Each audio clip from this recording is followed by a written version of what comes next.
said I needed to bring up somebody who was fire to bring up Rebecca. So I needed to bring up this next person so that this would be so hot that you would be so amped that you're just like, yeah, we ready for Rebecca, we ready for Rebecca. Christmas is our feature in December, and I cannot wait. It's too far away.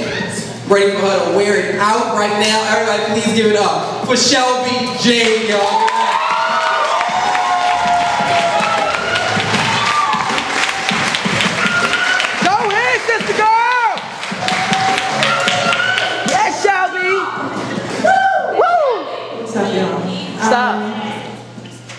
The book that I'm reading right now is called Keeping Yourselves in God's Love. And it's written based around John 15:10, which basically tells us that there are certain definitive things that we should be doing so that we remain in God's love. So, I wrote this poem because I wanted to try to understand the feelings that I have as a black woman growing up in Baltimore City who never had a connection to government, ever. I mean, nobody had a connection to government. So now that it's still hard for me to have a connection to government, I had to sort of reconcile that and also sort of hopefully help explain to some of my elders, why I still have that disconnect.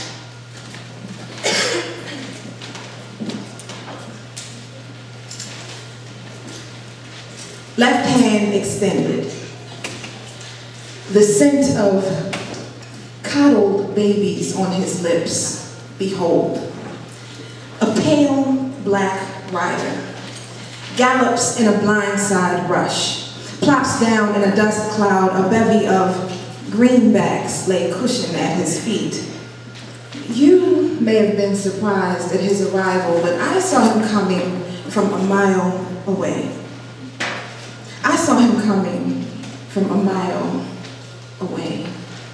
Campaign prepaid with star testimonials, lighting each step like a scene out of Billie Jean. I saw his agenda on the horizon as I sat, minding my business on the beaches of Unshore, me and my unborn son. He asked me where I was going, and I should have said, nowhere.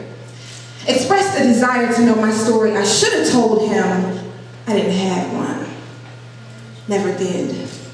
I couldn't risk, no, I lacked the courage to bear children as chum to feed desperation.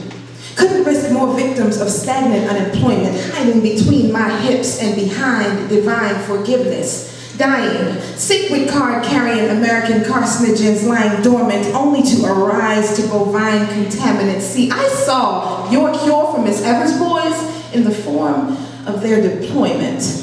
And I am sure Massa enjoys my comings and goings as I am forced to hold myself down, but I have grown tired of protecting my Achilles heel with a barren shield and a disgruntled shrug, depositing so what into the universe and waiting for lackluster to be returned. So he crept up, an offer of promise, the golden chalice that ruptured my armor, tiptoed through the burqa burying my flower, and now plastered across my sleeve, feelings bleed through my every action and reaction. Now we are pregnant with possibilities. He reached out, grabbed me by my arm to hoist me up onto his bandwagon, rehydrating dry dreams. My water broke out into applause, unable to hold the facade. I watched in horror as my neverminds spilled out all over his shoes and into his speeches.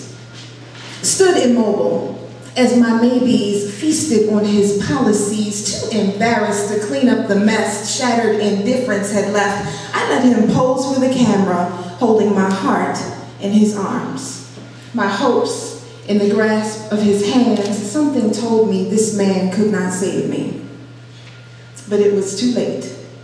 Even though I'd seen him coming from a mile away, I still find myself laying awake at night praying for change. Thank you.